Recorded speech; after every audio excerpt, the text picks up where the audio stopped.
दोस्तों, मुस्लिम वक्फ संशोधन बिल को संसद की संयुक्त संसदीय समिति में भेज दिया गया है। शायद आपको याद होगा, अगर याद नहीं है तो आप याद कीजिए। जब हिंडनबर्ग की रिपोर्ट आई थी और उसके बाद अडानी समूह को लेकर मीडिया में कई पर्दाफाशी रिपोर्ट आई, तब विपक्ष ने इस मामले की जांच संयुक्त संसदीय समिति से कराने की पुरजोर मांग की।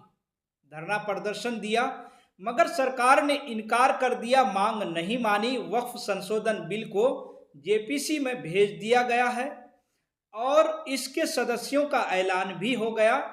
ये समिति अगले सत्र तक अपनी रिपोर्ट देगी। इस बिल का नाम है the united Waqf at management empowerment efficiency and development act 1995।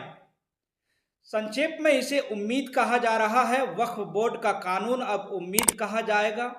नाम इस तरह से रखा जा रहा है, किसे उम्मीद कहा जाए, शायद वक्फ कहने में एतराज हो रहा हो।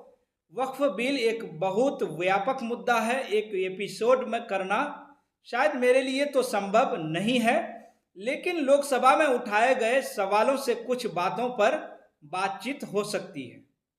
हम इस वीडियो में इस पर भी बात करेंगे कि कितनी बार मंत्री जी ने सच्चर कमेटी का नाम लिया। जस्टिस राजेंद्र सच्चर कमेटी की रिपोर्ट का हवाला देकर वक्फ बिल का औचित्य ठहराते रहे। आपको शायद याद है कि पिछले 10 साल में नरेंद्र मोदी सरकार ने सच्चर कमेटी की रिपोर्ट का इतने सम्मान से कब नाम लिया, उसके कितने सुझावों पर अमल किया, मंत्री जी ने क्या कुछ कहा है, आप इस वीडियो में जरा सुनिए। 2 कमेटियों के बारे में, ये 2 कमेटी कांग्रेस के समय में ही बनाया गया था। सबसे पहले high level committee under justice Rajendra Sachar, ये सर 9 मार्च 2005 में गठन किया गया था। यूपीए का सरकार आ चुके थे और ये स्पेसिफिक मुसलमानों के लिए, उनके वेलफेयर के लिए ये गठन हुआ। और सच्चर कमेटी का जो रिपोर्ट है ये हम सब मालूम है। मैं सिर्फ रेलेवेंट पोर्शन आज इस सदन में बताना चाहता हूँ। सच्चर कमेटी का जो पहला रिकमेंडेशन है, इसमें कहा गया है एनुअल इनकम जितना वक्फ बोर्ड का प्रॉपर्टीज है 4.9 लाख रजिस्टर्ड वक्फ प्रॉपर्टीज, ये सिर्फ 163 करोड़ ही आमदनी जनरेट होता है। ये किसी भी रूप से जस्टिफाई नहीं किया जा सकता है और इसको एफिशिएंट तरीके से, मार्केट तरीके से, जिस तरीके से मैनेज होना चाहिए सारा वक्त प्रॉपर्टी को, अगर सही माने में उस समय उन्होंने कहा, उस सच्चर कमेटी ने, तो उस समय 12,000 करोड़ रुपया पर एनम मिलता है और उस समय जनरेट हो रहा था 162 करोड़। लेकिन मैं साथ साथ ये भी कहना चाहता हूँ, क्योंकि वो कमेटी की रिपोर्ट है और मैं माइनॉरिटी अफेयर्स का मंत्री होने के नाते जो हम लोगों ने स्टडी किया है, टोटल 8,72,320 वक्फ प्रॉपर्टीज हमारा जो वामसी जो पोर्टल है उससे पूरा डिटरमिन नहीं किया जा सकता है, लेकिन उसका मार्केट वैल्यू सच्चर कमेटी ने जो कहा है उससे कई गुना अधिक होने का संभावना है। ये एक आम अंडरस्टैंडिंग की बात है, सबको मालूम है वक्फ के पास कितना प्रॉपर्टी है, वक्फ बोर्ड के पास, और कितना आमदनी है। दूसरा सर, सच्चर कमेटी का रिकमेंडेशन, सच्चर कमेटी ने, आप यूपीए का समय में ही आपने कमेटी का रिपोर्ट एक्सेप्ट किया, उसमें कहा गया कि अभी जो मौजूदा वक्फ बोर्ड है उसको ब्रॉड बेस किया जाना चाहिए। जो लोग मेंबर होते हैं, जो लोग इस कमेटी में, जिस वक्फ बोर्ड में है, उससे काफी नहीं है, इसलिए इसका ब्रॉड बेस होना चाहिए, रिप्रेजेंटेशन ज्यादा होना चाहिए। ये सच्चर कमेटी का रिपोर्ट का पहला नंबर पॉइंट। इसमें सर 2 महिला सेंट्रल वक्फ काउंसिल और स्टेट वक्फ बोर्ड में होना चाहिए। ये भी सच्चर कमेटी का ही रिकमेंडेशन है। सेक्रेटरी जो होते हैं सेंट्रल वक्फ काउंसिल का, वो joint secretary level government of India का उस स्तर का ऑफिसर होना चाहिए। उसमें अंडर सेक्रेटरी का जूनियर ऑफिसर लेवल जो बनाया है, उसको आप रैंक को ज्वाइंट सेक्रेटरी लेवल तक उसको उठाना चाहिए। ये उसी कमेटी का रिपोर्ट में आया है। दोस्तों, वक्फ बोर्ड के पास और कितना अडानी है, किरण रिजिजू जी ने सच्चर कमेटी की रिपोर्ट का हवाला दिया। ये बात बिल्कुल ठीक है कि सच्चर कमेटी ने कहा कि 4.9 लाख पंजीकृत संपत्तियां हैं, उनसे जितनी अडानी आमदनी होनी चाहिए उतनी नहीं होती है। वक्फ बोर्ड में भ्रष्टाचार और घपले के भी मामले आते रहते हैं, इससे भी इनकार नहीं करना चाहिए। ये ठीक है कि इसके दस्तावेजों का कंप्यूटरीकरण होना चाहिए, संपत्ति का पंजीकरण होना चाहिए, लेकिन जो व्यापक मुद्दा बनता है उसे अनदेखा नहीं कर सकते। वक्फ बोर्ड में घपला है, भ्रष्टाचार है, इसे ठीक करना चाहिए, मगर जो तरीका अपनाया जा रहा है क्या वह तरीका ठीक है? हम यहाँ इन्हीं सीमित मुद्दों की बात कर रहे हैं। सरकार ने दलील दी कि वक्फ के पास लाखों एकड़ की जमीन है, तो फिर उसकी आमदनी उतनी क्यों नहीं हो रही है जितनी होनी चाहिए? वक्फ की जमीन पर केवल माफिया का कब्जा नहीं है, सरकारों का भी है। एक सरकार नहीं, कई राज्य सरकारों का। क्या इसके बारे में ये नया कानून कुछ कहता है?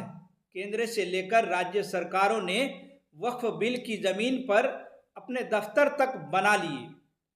वक्फ की इजाजत के बिना उसे प्राइवेट पार्टी को लीज कर दिया। कानून में कहा गया है, और इस्लामी कानून भी यही कहता है कि आप जिस जमीन के मालिक नहीं हैं उस जमीन को वक्फ नहीं कर सकते। ऐसे कितने लोगों ने किया होगा? फिर वक्फ की जमीन की मालिक सरकार क्यों बन जाती है, या किस कानून के तहत बन जाती है? सच्चर कमेटी की रिपोर्ट का एक हिस्सा हम आपको पढ़कर सुनाना चाहते हैं।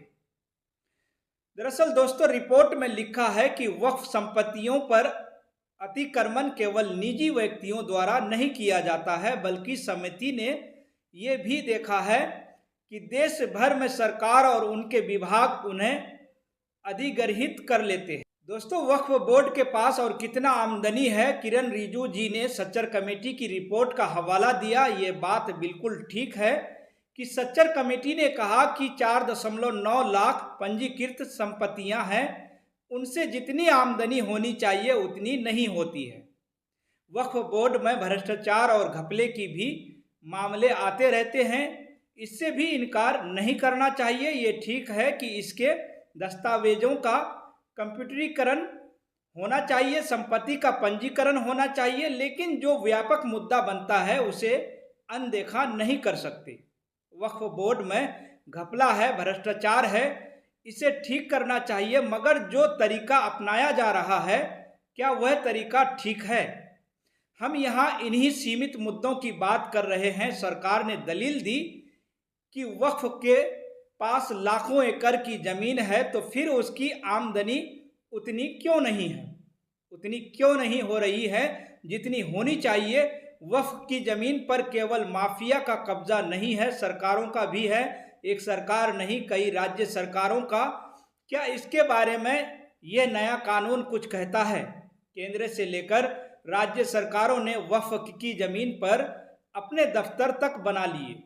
वक्फ की इजाजत के बिना उसे प्राइवेट पार्टी को लीज कर दिया। कानून में कहा गया है, और इस्लामी कानून भी यही कहता है कि आप जिस जमीन के मालिक नहीं है उस जमीन को वक्फ नहीं कर सकते। ऐसे कितने लोगों ने किया होगा? फिर वक्फ की जमीन की मालिक सरकार क्यों बन जाती है, या किस कानून के तहत बन जाती है? सच्चर कमेटी की रिपोर्ट का एक हिस्सा हम आपको पढ़कर सुनाना चाहते हैं।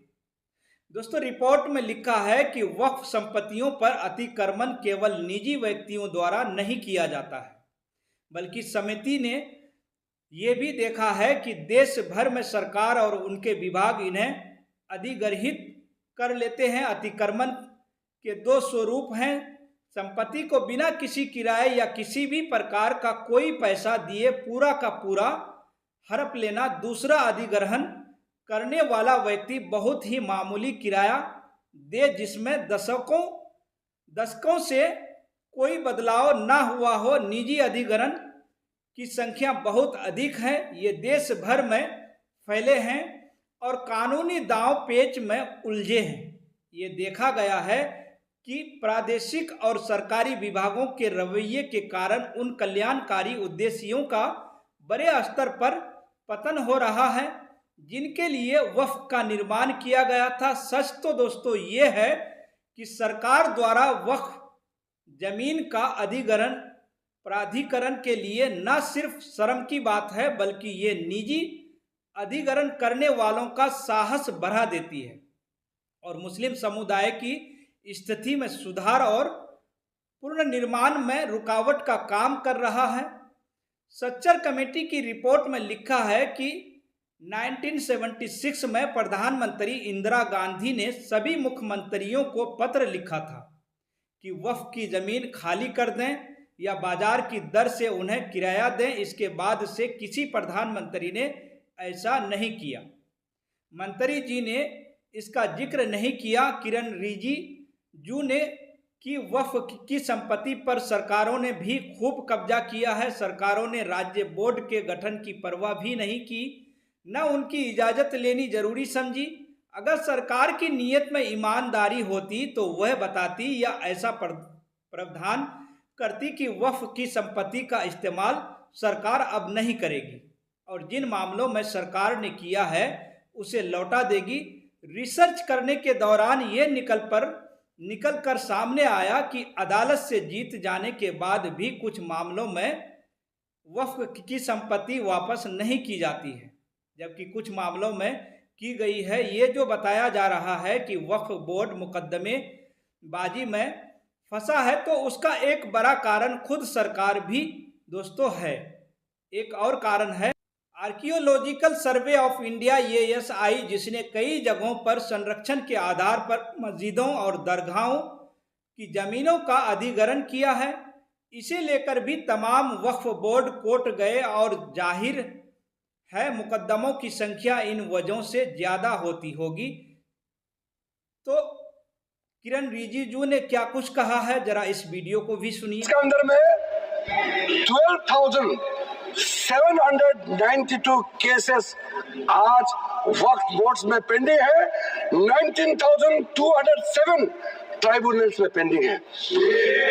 दोस्तों, क्या मोदी सरकार ने 10 साल में ऐसा कुछ भी किया कि सरकार अपने अधिग्रहण को, अपने कब्जे को वापस ले और वक्फ की जमीन लौटा दे? तो मंत्री किरण रिजिजू जी को बता देना चाहिए, क्या उनकी या उनकी पार्टी की सरकार ने, राज्य सरकार ने वक्फ की कोई जमीन खुद से खाली की है?